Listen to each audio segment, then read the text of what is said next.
A constant sameness governs the relationship to the past as well.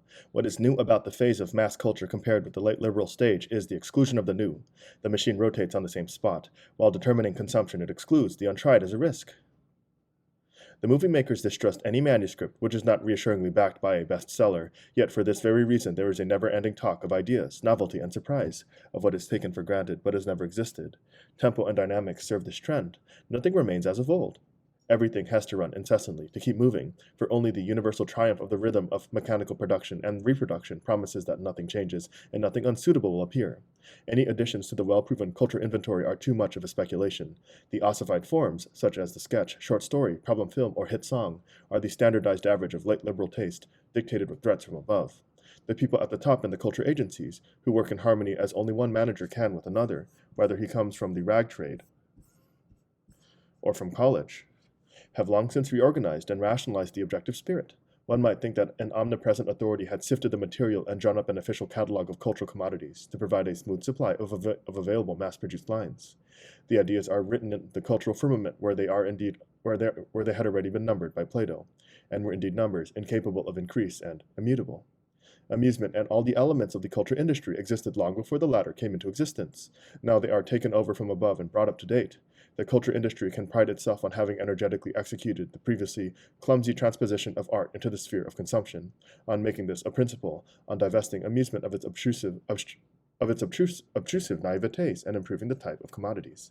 The more absolute it became, the more ruthless it was in forcing every outsider either into bankruptcy or into a syndicate, and became more refined and elevated, until it ended up as a synthesis of Beethoven and the Casino de Paris.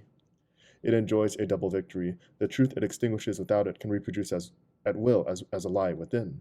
Light art, as such, distraction, is not a decadent form. Anyone who complains that it is a betrayal of the ideal of pure expression is under an illusion about society. The purity of bourgeois art, which hypostatized itself as a world of freedom and contrast to what was happening in the material world, was from the beginning bought with the exclusion of the lower classes, with whose cause, the real universality, art keeps faith precisely by its freedom from the ends of the false universality. Serious art has been withheld from those for whom the hardship and oppression of life made a mockery of seriousness, and who must be glad if they can use time not spent at the production line just to keep going. Light art has been the shadow of autonomous art.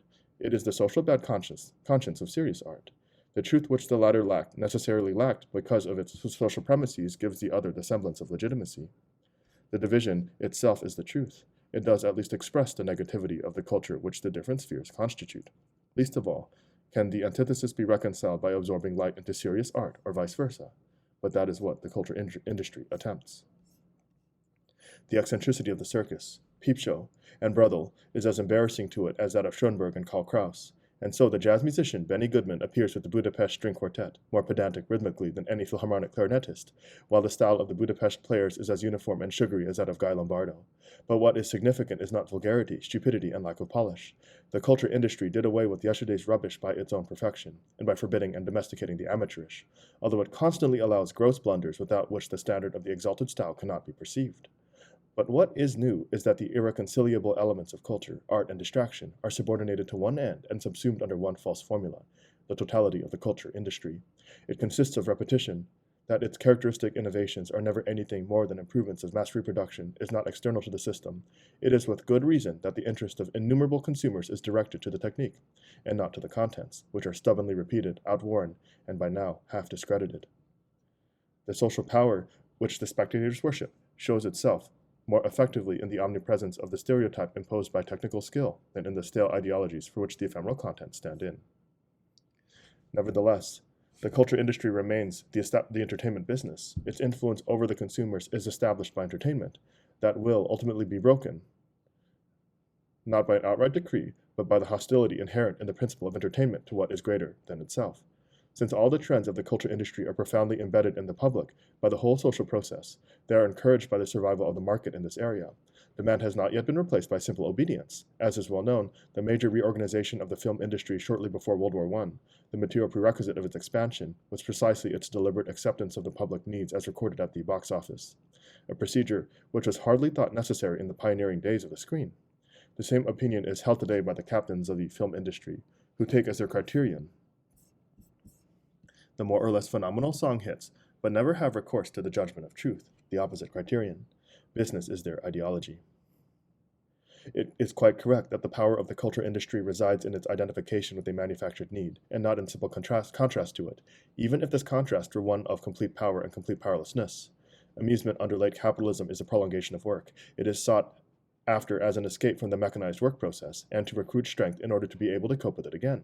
But at the same time, mechanization has such power over a man's leisure and happiness, and so profoundly determines the manufacture of amusement goods, that his experiences are inevitably after images of the work process itself. The ostensible content is merely a faded foreground. What sinks in is the automatic succession of standardized operations, what happens at work, in the factory, or in the office. Can only be escaped from by the approximation to it in one's leisure time. All amusement suffers from this incurable malady. Pleasure hardens into boredom because, if it is to remain pleasure, it must not demand any effort and therefore moves rigorously in the worn gloves of association. No independent thinking must be expected from the audience. The product prescribes every reaction, not by its natural structure, which collapses under reflection, but by signals. Any logical connection calling for mental effort is painstakingly avoided. As far as possible, developments must follow from the immediately preceding situation, and never from the idea of the whole. For the attentive moviegoer, any individual scene will give him the whole thing. Even the set pattern itself still seems dangerous, offering some meaning, wretched as it might be, where only meaninglessness is acceptable. Often the plot is maliciously deprived of the development demanded by characters and matter according to the old pattern. Instead, the next step is what the scriptwriter takes to be the most striking effect in the particular situation. Banal, though elaborate surprise interrupts the storyline. The tendency mischievously to fall back on pure nonsense, which was a legitimate part of popular art, farce, and clowning, right up to Chaplin and the Marx Brothers, is most obvious in the unpretentious kinds. This tendency has completely asserted itself in the text of the novelty song, in the thriller movie, and in cartoons, although in films starring Greer Garson and Bette Davis, the unity of the socio-psychological case study provides something approximating a claim to a consistent plot. The idea itself, together with the objects of comedy and terror, is massacred and fragmented. Novelty songs have always existed on a contempt for meaning, which, as predecessors and successors of psychoanalysis, they reduce to the monotony of sexual symbolism. Today, detective and adventure films no longer give the audience the opportunity to experience the resolution. In the non-ironic varieties of the genre, it has also to rest content with the simple horror of situations which have almost ceased to be linked in any way.